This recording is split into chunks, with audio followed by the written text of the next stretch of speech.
नमस्कार, मैं मधुकर आनंदराव दलवी, सावनेर विधानसभा क्षेत्र का शिवसेना उद्धव बालासाहेब ठाकरे गट का उपजिला प्रमुख। अभी आने वाले जो ब्राह्मणी कलमेश्वर नगर परिषद है, इस नगर परिषद के सार्वत्रिक निवडणूक में हम लोगों ने अपना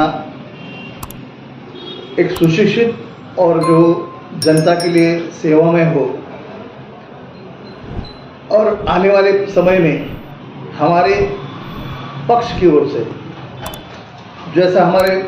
शिवसेना का एक ब्रीद वाक्य है कि 80% समाजकारण और 20% राजकारण, इस ध्येय और ध्येय को ध्यान में रखते हुए हमारे जो शिवसेना प्रमुख है आदरणीय वंदनीय बाला साहब ठाकरे, हमारे शिवसेना के पक्ष प्रमुख माननीय उद्धव साहब ठाकरे, हमारे युवा सेना के प्रमुख आदित्य जी ठाकरे, उसी तरह से हमारे इस क्षेत्र के संपर्क प्रमुख सुधीर सूर्यवंशी जी, हमारे उत्तम राव जी कापसे जिला प्रमुख जो है, एवं हमें जिनकी ओर से प्रेरणा और शक्ति मिलती है, ऐसे हमारे भास्कर यादव साहब जो हमारे विदर्भ के संपर्क प्रमुख है, हमारे शिवसेना के सभी अच्छे काम को ध्यान में रखते हुए हम लोगों ने, जैसे आपने देखा है कि हमारे साथ जब मुख्यमंत्री हो गए हैं तो हमने पहला अगर कुछ काम किया होगा तो सभी किसानों की कर्ज माफ़ी का, और उसमें कोई कंडीशन नहीं, और आपने देखा है कि ये हमने सफलता से किया है। जब अपने महाराष्ट्र के ऊपर ही नहीं तो भारत के ऊपर में जब कोरोना का संकट आया तो हमारे पक्ष प्रमुख ने सब बातों को ध्यान में रखते हुए, ये अपना एक कुटुंब है और इस कुटुंब को अपन ने सर्व तरह से कैसे तरह से सुरक्षित रखना चाहिए ये ध्यान में रखा, और एक अच्छा काम, यानी महाराष्ट्र के 1 नंबर के मुख्यमंत्री के नाते हमारे साथ रहे हैं, आपको इसकी जानकारी है। इसी सब ध्यान को मद्देनजर रखते हुए ये कदम्बेश्वर, पुराना का नाम इसका कदम्बेश्वर है, पुराना भी इसका नाम मतलब बहुत बार आ चुका है। तो इस कदम्बेश्वर नगरी के और कदम्बेश्वर में हमारा एक ब्राह्मणी करके जो अभी नए से समाविष्ट गाँव हुआ है, इस कलमेश्वर ब्राह्मणी नगर परिषद में हमने एक अच्छे सुशिक्षित और जिनकी सेवा भाव, अच्छी सेवा देने की योजना है, नए प्रोग्रेस कैसा रहेगा ये जो जिन्होंने ध्यान में रखा है, ऐसे उम्मीदवार को हमने दिया है। इसमें से हमारे इस क्षेत्र के लिए कलमेश्वर ब्राह्मणी नगर परिषद के लिए हमने नगराध्यक्ष के स्वरूप में राहुल जी हिराड़े को दिया है। आप उनसे बातचीत कर सकते हैं। नमस्कार, जय महाराष्ट्र। मैं राहुल हिराड़े, शिवसेना इस राजनीतिक पक्ष की ओर से मुझे आने वाले नगर परिषद का जो आम चुनाव यहाँ पर होने जा रहा है, इस म्यूनिसिपल काउंसिल के प्रेसिडेंट के तौर पर इस इलेक्शन में शामिल होने की जिम्मेवारी मेरे पक्ष की ओर से, मेरे राजनीतिक दल की ओर से मुझे आई हुई है। और हमारा पक्ष हमारे बाला साहबों के उद्देश्यों पे और उन्होंने दिए हुए नीतियों पे चलता हुआ है। आज हमारे नगर की जो समस्याएं हैं, काफ़ी गंभीर समस्याओं से यहाँ के आम नागरिकों को सामना करना पड़ रहा है। और जैसा कि अभी दलवी साहब ने बताया है कि कोरोना के समय में समूचा विश्व, पूरी दुनिया जब कोरोना को फेस कर रही थी, बड़े तादाद में लोग मरे जा रहे थे, उस समय पे महाराष्ट्र के मुख्यमंत्री के तौर पर हमारे उद्धव जी साहब ने मेरा घर मेरी जिम्मेवारी इस प्रोग्राम को सेट करके लोगों की जिम्मेवारी अपने मजबूत ऐसे खानों पर उठाते हुए उन्होंने समूचे महाराष्ट्र को इस दुर्धर बीमारी से बचा हुआ, इस प्रकोप से बचाया। इतना ही नहीं, उन्होंने उस समय पे अनेक जाति समुदायों की ओर ध्यान देते, उनके लिए कुछ मदद सहायता भी उन्होंने उस समय राष्ट्रीय आवंटित की गई थी उनकी तरफ से। और हम यही चाहते हैं कि ये जो हमारी कलमेश्वर नगरी है, हमारी कलमेश्वर ब्राह्मणी नगरी जो है, यहाँ का हर आदमी जो नागरिक सुविधा है, जो कलमेश्वर म्यूनिसिपल काउंसिल की ओर से उनको सुविधाएं मिलनी चाहिए, वो हर एक सुविधा उस तक पहुंचनी चाहिए। यही हमारा एकमात्र उद्देश्य है और इसलिए हम यही हमारा उद्देश्य लेके, यही प्लानिंग लेके और लोगों की समस्याओं का समाधान, निपटारा हम कैसे कर सकते हैं, इसी की उद्देश्य के साथ हम इस चुनाव में आगे बढ़ रहे हैं। राहुल जी, एक सवाल महत्वपूर्ण है आज के युवाओं को देखते हुए, आप भी युवाओं में हैं, युवाओं में रोजगार की काफ़ी कमी है। ऐसे में आपका क्या विजन रहेगा कि उन्हें किस तरह से रोजगार मुहैया किया जा सके? सबसे पहले तो आपका बहुत बहुत शुक्रिया कि आपने यहाँ की युवाओं की जो आज की गंभीर समस्या है उसके ऊपर हमारा ध्यान है, आपका ध्यान उसके ऊपर है, इसलिए सबसे पहले मैं आपका शुक्रिया करना चाहूँगा। युवाओं में बेरोजगारों की जो अभी परसेंटेज बढ़ी हुई है, जो प्रतिशत है, काफ़ी बढ़ी हुई है। खास करके हमारे कल्मेश्वर नगरी को हम जब देखते हैं, लगते ही जो समीपस्थ MIDC एरिया है, इस एरिया में जो कंपनियां यहाँ पे कार्यरत है, जो अभी वर्किंग कंडीशन में है, तो पूरी तरह से लोगों को अच्छा, जिसकी वजह से उनकी आम जिंदगी अच्छे से चल सके, कुछ पैसों की बचत हो सके, ऐसा रोजगार वहाँ पे मुहैया नहीं हुआ। और दूसरी चीज ये है कि MIDC के लिए लगने वाली मूलभूत सुविधाओं का अभाव यहाँ पे, खास करके अब यहाँ पे अगर MIDC लगते हैं तो MIDC के लिए सबसे पहले जरूरी होती है जल प्रबंधन करना। यहाँ पे जल प्रबंधन नहीं होने की वजह से काफी बड़ी बड़ी कंपनियां यहाँ से वापस जा चुकी है, अपना जो कुछ भी प्रोडक्शन है वो बंद कर चुकी है। दूसरी चीज,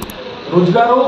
की समस्या को दूर करने के लिए आज हर घर में, अगर हम हर दूसरे घर में जाते हैं, हमारे कल्मेश्वर भंगी नगर के हर दूसरे घर में एक युवा या हमारी बहन बेरोजगार के तौर पर बैठी हुई है। हम आने वाले इस समय को, इस समस्या का समाधान में देखते हुए सोच के चल रहे हैं कि हम अगर इस चुनाव में सफल होती है, जनता का अगर आशीर्वाद हमें प्राप्त होता है, तो हम अगले 3 महीने इस कल्मेश्वर भंगी नगरी का नगर परिषद के माध्यम से एक सर्वे करवाएंगे, जिसके माध्यम से प्राथमिक शिक्षा धारक कौन है, उच्च शिक्षा धारक कौन है, इंजीनियरिंग किनका हुआ है, प्रोफेशनल या स्किल बेस्ड यहाँ पे कौन कौन सी युवा है, ऐसा कैटेगराइज करके हम उनका पूरा डेटा कलेक्ट करने वाले हैं। और उसके आधार पर हर तीसरे या छठवें महीने में, वो चाहे हमारी लोकल कंपनियां रहे, हमारे देश की नामांकित कंपनियां रहे, यहाँ बाहर देश से आने वाली, क्योंकि अब ग्लोबलाइजेशन का जमाना है, ग्लोबल कंपनी को हम यहाँ पे इनवाइट करेंगे कि भैया हमारे यहाँ पे आइए, हमारा यहाँ का युवा स्किल बेस्ड है, प्रोफेशनल नॉलेज उसको है, खाली उसको एक अपॉर्चुनिटी की जरूरत है। हम आने वाले समय में ये अपॉर्चुनिटी का प्लेटफॉर्म इस योजना के तहत यहाँ पे लागू करेंगे। एक महत्वपूर्ण सवाल यहाँ पे आया है, महाराष्ट्र की बात की जाए या नागपुर की बात की जाए या कल्मेश्वर की ही मैं बात ले लूँ, तो महिलाओं पर काफ़ी हिंसात्मक घृणित कार्य हो रहे हैं, यानी उनका लैंगिक शोषण कहें या उन पर अत्याचार कहें। आजकल की जो पॉलिसी चल रही है, ठेकेदार के पास में जो मजदूर महिलाएं काम करती हैं, उन्हें डेली वेजेस पे जो रखा जाता है, उन्हें प्रॉपर डेली वेजेस नहीं दिया जाता है, साथ में उनका कहीं ना कहीं मानसिक रूप से या लैंगिक रूप से शोषण होता है। ऐसे में आपकी शिवसेना बाला साहेब उद्धव ठाकरे की जो पार्टी है, वह किस रणनीति के तहत उन्हें प्रोटेक्ट करेगी और उन्हें संभावित सहायता प्रदान करेगी? सबसे पहले तो मैं आपको थोड़ा इतिहास की गहराई में लेके जाना चाहता हूँ। 1970 या 72 में मथुरा मड़ावी नाम की एक युवती का शोषण देसाईगंज वर्षा, वो आदिवासी युवती थी, बड़े खेत के साथ बताना पड़ रहा है, और काफी राष्ट्रीय अंतर्राष्ट्रीय तौर पर उस केस की चर्चा उस समय की हुई थी। वर्षा यानी देसाईगंज उसका नाम है, उस पुलिस स्टेशन के अंतर्गत नामदेव और तुकाराम नाम के 2 हेड कांस्टेबल ने उस आदिवासी युवती का शोषण किया था, और आगे चल के वो बहुत बड़ा केस बन गया था। और उस केस का फायदा ये हुआ कि नेशनल लेवल पे बहुत बड़े बड़े पत्रकार, बड़े पॉलिटिकल लीडर्स उस एक मात्र केस से तैयार हुए। लेकिन आज अगर हम जाते चंद्रपुर डिस्ट्रिक्ट के नवरगांव में अगर हम जाते, तो आज वो युवती से अब बुढ़ापे की तरफ बढ़ गई, लेकिन वहाँ पे उसको कोई ध्यान देने वाला नहीं। बड़ी दुखद बात है। लेकिन हम ये कहना चाहते हैं कि 2015 के बाद हम देखना चाहते हैं कि अब आज हम हिंदू राष्ट्र की बात करते हैं, हम डेमोक्रेसी की बात करते हैं, लेकिन 2015 के बाद से अगर आप देखते चलते हो तो ये लैंगिक अत्याचार, जो महिलाओं के ऊपर ये अत्याचार हो रहे हैं, इसके आंकड़ा काफी बड़ा हुआ है। हम तो ये चाहते हैं कि जहाँ कानून लगेगा वह हम कानून से यहाँ पे जवाब देंगे, और अगर कानून वहां पे अगर काम नहीं करेगा तो हम बाला साहब ठाकरे के शिव सैनिक है। ऐसे अत्याचारी, ऐसे बलात्कारी लोगों का सामना हम हमारे शिवसेना स्टाइल से जरूर करेंगे। और जहां जहां हमारी माता भगिनों के साथ अगर ऐसा कुछ अत्याचार आता है, तो हमारा शिव सैनिक रास्ते पे उतर कर, अगर चाहे हमें कानून तोड़ने की मजबूरी भी आती है या वो नौबत भी आती है, हम कानून तोड़कर उस हमारी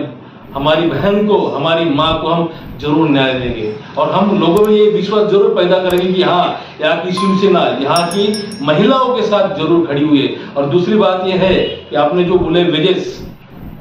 जो रोजगार की कीमत, उनको जो मुआवजा मिलना चाहिए, तो भी अगर हम देखते हैं तो हमारा प्रावधान ही उसी तरह का है। हमारा जो आज पूरे देश की हम जो परिस्थितियां देख रहे हैं, हमारी सरकार यही चाहती है कि यहाँ पे प्राइवेटाइजेशन हो, और प्राइवेटाइजेशन ये चाहता है कि हम बड़े बड़े पैमाने पे यहाँ पे मुआवजे के कम दिया जाए और हम ज़्यादा प्रॉफिट मिले। और जहाँ प्रॉफिट लॉस का कैलकुलेशन आता है, वहाँ पे हमारे गरीब लोगों का, हमारे रोजगार लोगों का, हमारे मजदूर लोगों का शोषण, आर्थिक तौर पर शोषण होता है। अच्छा, ये शिवसेना के दो गुट पड़ गए हैं अभी, जी। यानी शिंदे जी अपने कुछ साथियों को लेके बाइकआउट हो गए, निकल गए ठाकरे साहब के इसमें से। तो अभी नई शिवसेना होने की वजह से, शिंदे गुट आने की वजह से अपने कुछ यानी कार्यप्रणाली या इलेक्शंस में वगैरह आपको कुछ इफेक्ट पड़ने वाला है? मैं निश्चित तौर पर और बड़े गर्व के साथ ये बताना चाहूँगा कि हमारे कलमेश्वर तहसील के अंदर शिंदे ग्रुप के तरफ हमारा कोई भी एक शिवसैनिक, हमारा पदाधिकारी इतना बड़ा सत्ता परिवर्तन होने के बावजूद भी उस गुट की तरफ नहीं गया, क्योंकि हमारा शिवसैनिक ये चाहता है, ये जानता है कि 2012 के दसरा मेलावा में हमारे आदरणीय, हम जिनको हमारा सर सेनापति मानते हैं, हमारे आदरणीय बाला साहब जी ने हमें बोला था की शिवसैनिकांनो, आजपर्यंत तुम्ही बाळासाहेबांना सांभाळलं, आता माझ्या आदित्याने उद्धवाला सांभाळा। और यही जिम्मेदारी के साथ बाला साहब ने हमारे से जो वचन लिया है, उस वचन के प्रति हम ईमानदारी से हमारे उद्धव साहब को, हमारे आदित्य साहब को और हमारी राजनीतिक दल शिवसेना के साथ आज भी यहाँ कलमेश्वर तहसील का हर एक शिवसैनिक पूरी ताकत के साथ यहाँ पे खड़ा है। हमारे ऊपर कोई भी तरह का प्रभाव शिंदे गुट का अभी तक नहीं गिरा हुआ है, और ना ही वो हमारे प्रतिस्पर्धी है। वो तो ग्राउंड लेवल पे हमारे साथ कहीं भी खड़े नहीं होते, ये हमारे पूरा कलमेश्वर तहसील। जनता को आप क्या अपील करना चाहेंगे? जनता को मैं ये अपील करना चाहता हूँ, क्योंकि आज 2025 में लगभग 7.5 साल के बाद यहाँ पे ये सार्वत्रिक तौर पर आम चुनाव होने जा रहे हैं। लगभग 7.5 साल के बाद ये अपॉर्चुनिटी यहाँ के हर नागरिक को मिली है कि हमें चुनाव करना है। तो मैं हमारे सभी कलमेश्वर वासियों से, ब्राह्मणी वासियों से ये अपील करना चाहता हूँ कि हमें एजुकेटेड लोगों को यहाँ पे सामने लाना है, हमें नए लोगों के यहाँ पे सामने लाना है, क्योंकि हमारे शिवसेना की ओर से जो पैनल यहाँ पे खड़ा किया गया है, हमारे यहाँ पैनल में कोई इंजीनियर है, कोई फार्मासिस्ट है, कोई लॉयर है, कोई प्रोफेसर है, कोई शिक्षक है, हर अच्छे लोग प्रोफेशनल बेस पे, हम जिसको हम हाई प्रोफाइल लोग बोलते हैं, ऐसे लोगों को युवा मंडल एकत्रित हुआ है। पूरा युवा मंडल यहाँ पे है, और खाली वो यूथ नहीं है, यूथ के साथ उनके साथ एजुकेशन का जो पावर है। और हम ये कहना चाहते हैं कि शिक्षा एक ऐसी चीज है जो विकास ला सकती है, बदलाव ला सकती है, और इसी बदलाव के लिए मैं हमारे नागरिकों से, कलमेश्वर वासियों से ये अपील करना चाहता हूँ कि बदलाव के लिए आप यहाँ पे चुनाव कीजिए, शिवसेना को वोट